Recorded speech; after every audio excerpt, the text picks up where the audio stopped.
Executive Director of the Log Cabin Republicans. I'm a Log Cabin Republicans fan, been so for many years. It is the first gay Republican group in history. They've been fighting for gay rights for a very long time, and they're Republicans. And that's why they call the Log Cabin Republicans. And Gregory Angelo, good friend of mine, he is their Executive Director, and he's with me now.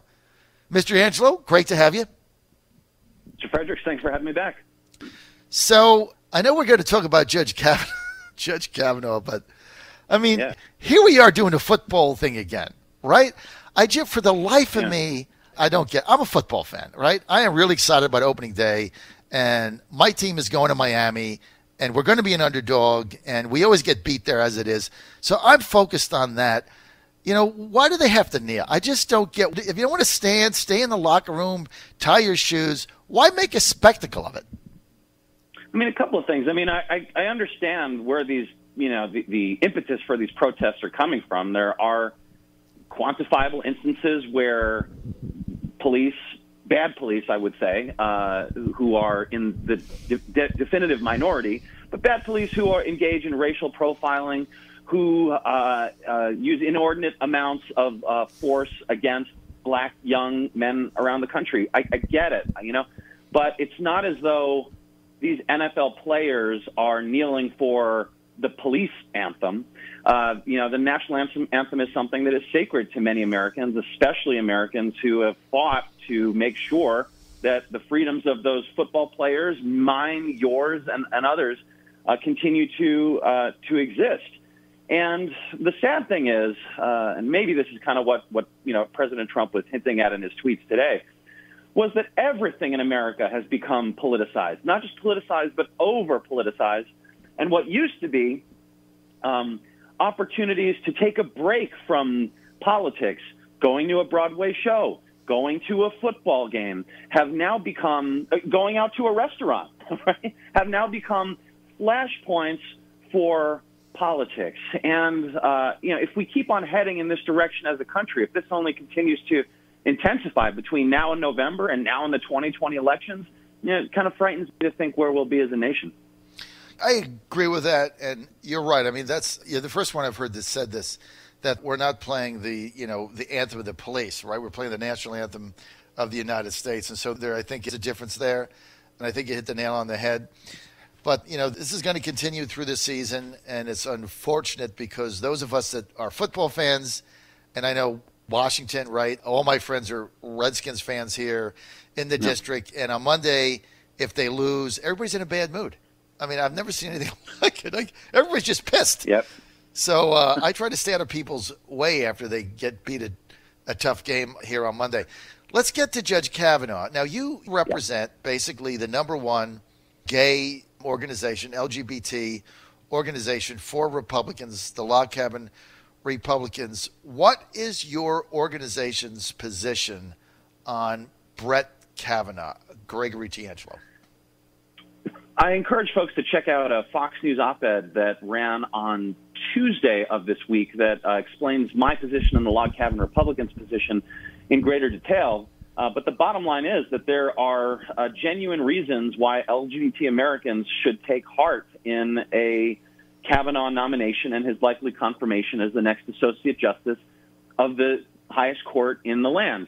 This op-ed I wrote was the direct response to a report that came out on that same day, on Tuesday morning, from the Human Rights Campaign. And for your listeners that might not be familiar, Human Rights Campaign is the largest LGBT advocacy organization in the United States. Their budget, our budget at Log Cabin Republicans, is dwarfed by theirs.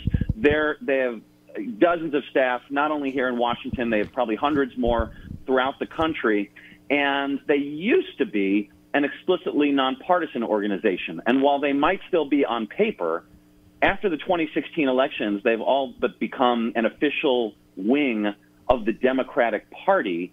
And they put out a report on Tuesday whose title was Brett M. Kavanaugh, Wrong for the LGBT Community, Wrong for the Supreme Court.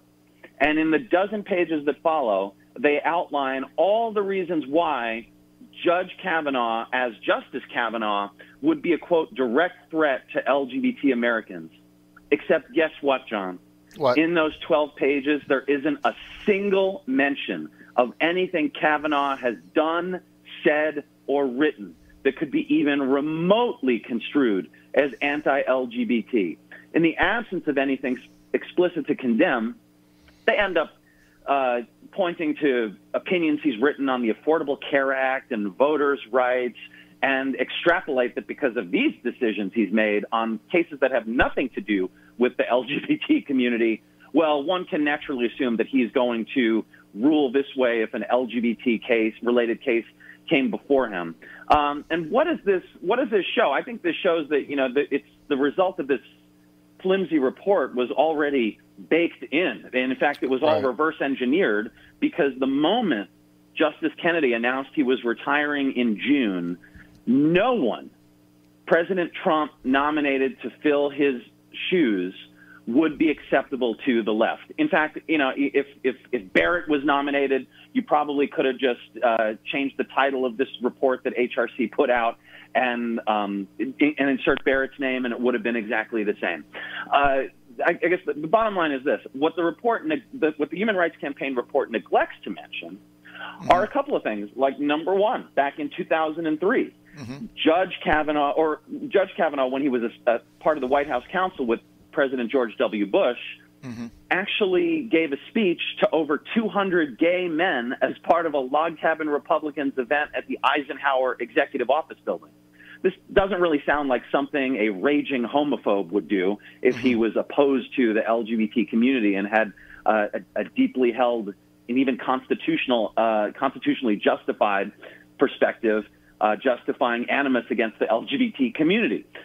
He let's never forget, clerked for the man, and liberals hate this, by the way, but he clerked for the man who was the most pro-gay justice in Supreme Court history. Quantifiably, it was not Justice Ginsburg, it was not Kagan. The one person who wrote the greatest number of pro-gay decisions by the United States Supreme Court was Justice Kennedy. The Lawrence versus Texas decision, the Windsor decision, and the 2015 Obergefell decision that gave us marriage equality in all 50 states.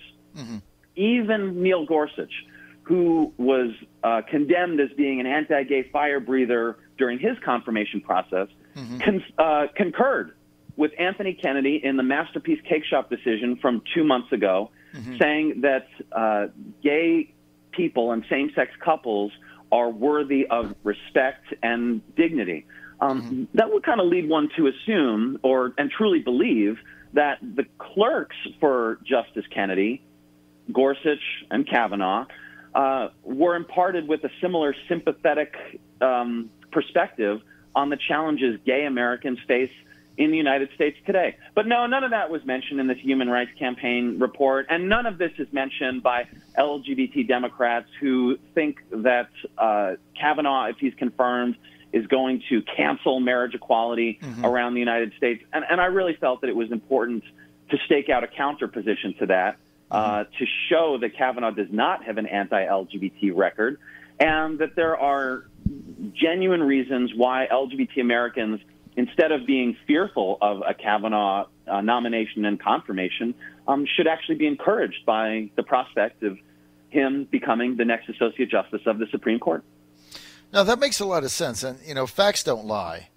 Right. And I think the position of the other organization that you mentioned, which has gone, full Democratic Party flak jacket, there's a lot of hyperbole in that, and you're basically presenting facts. You're on the John Fredericks Radio Network. We're with Log Cabin Republicans President Gregory T. Angelo, and he runs the operation. The Log Cabin Republicans, the oldest gay rights Republican organization. I think. When were you guys founded?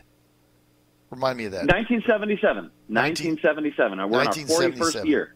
Founded in 1977, and they represent the LGBT community, and their Republicans has been a big part of the Republican Party for some time. Gregory, let's go to this confirmation process, and there's been a lot of pressure put on two Republican senators, Susan Collins and Lisa Murkowski, Alaska and Maine. both of them giving no indication they're not going to vote for Judge Kavanaugh. Zero. My view is that they are going to vote for Kavanaugh when he comes up in the fall, which gives Kavanaugh, even if John McCain stays in Phoenix in the hospital, gives the Republicans with no Democrats 50 votes plus Mike Pence. He's confirmed. End of story. But I believe he's going to pick up 4 or 5 or 6 Democrats when it becomes obvious that he's going to be confirmed. Joe Manchin, Joe Donnelly, probably Heidi Heitkamp in North Dakota, probably Doug Jones in Alabama, to name just 4 off the top of my head, just starting there. So in a way, this is all to do about nothing, right? Because if the opponents to Kavanaugh can't get at least one Republican to switch, they're basically dead in the water here, right? Yeah. Yeah, and you want to know what I think is the most vile aspect of this entire production here is that the moment Kavanaugh's name was put into contention by President Trump a month ago, almost every Democrat came out, in some cases hours later, moments later, seconds later, saying, I'm a no on Kavanaugh. But yet we still continue to give deference. Republicans continue to give deference to these Democrats. They're saying we need to dig through the millions of pages of archives from Kavanaugh's time at the George W. Bush White House. Why on earth do we have to bend over backwards? Why on earth do Senate Republicans have to bend over backwards to accommodate Democrats who are already on record saying they are a definite no? I've joked with friends over the course of the last several weeks, although it's becoming less and less of a joke. I think Mitch McConnell should just dispense with the hearings altogether and call the vote tomorrow. Mm-hmm. If the bottom line is we're going to go through the hearings, Kavanaugh's going to say what he's going to say. I truly believe that he is going to continue to diffuse any notions that the left might be pushing, that he is some sort of rabid anti-woman, misogynist, anti-LGBT, racist extremist. I think you're going to see an admirable man who makes all of those accusations seem completely laughable in his hearing. But the bottom line is, even through the hearings, all of the Democrats who are going to be questioning Kavanaugh have already come to the conclusion that they are going to vote no. And so, one wonders why we continue to go through the theatrics of confirmations and confirmation hearings. Democrats, who at a time, Scalia was confirmed almost unanimously when he was during his confirmations hearings, if not unanimously. We've reached a point in politics in the United States where the due deference that a president is due, and that his nominees to a Supreme Court are due, are being completely thrown out the window by Democrats in favor of the so-called tedious resistance that they espouse. Tedious resistance, I like that. Or just partisan, but Greg, you really nailed this, because you said moments after his name was forwarded by the president at that press conference he had at prime time at like 9 p.m. Moments after, Democrats came out with a whole dossier on why they were opposed to him. So basically, the scripts were written, and you're right. Yep. They just cut and paste whoever the name happened to be. Didn't matter who they nominated. They just put their name there and sent it out. So you're right. In one way, the hearings are a sham, and they're a theatric show. They're like a play. Right? And, the Democrats who are refusing to meet with him, that's even stupider. I think it was McConnell the other day. I'm not a fan of his, but he is pretty tough in this situation. And I forget, there was some Democrat, Kamala Harris in California running for president, who asked for all these documents, right? She wanted all these documents, and that was going to delay the vote. She wanted millions of documents. And he said, you've already come out on the record and said you're voting no, so why do you need the documents? You can only vote no once. Yeah. I thought that was so – he just called her on it, which, the Senate normally they don't do that to each other. It's, the gentlemanly chamber. Right. It's not like the mob in the House. So he says you can only vote no one time, so you've already said you're voting no. So why do you need the documents?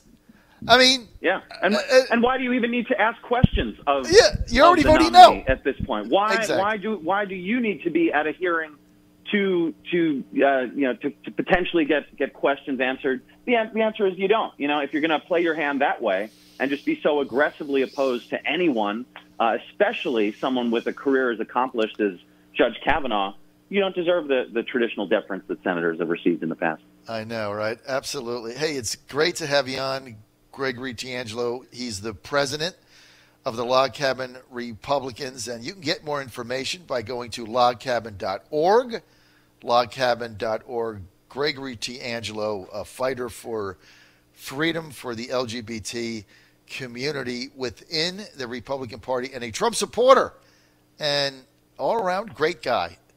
Gregory, thanks for having me. I wished I could have gone to your conference in Holland. Was it a couple weeks ago?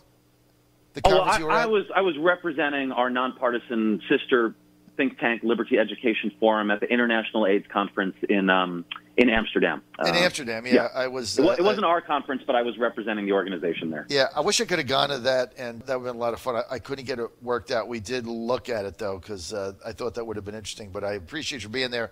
Thanks for being with us, Gregory Angelo. More information, go to logcabin.org. That's logcabin.org.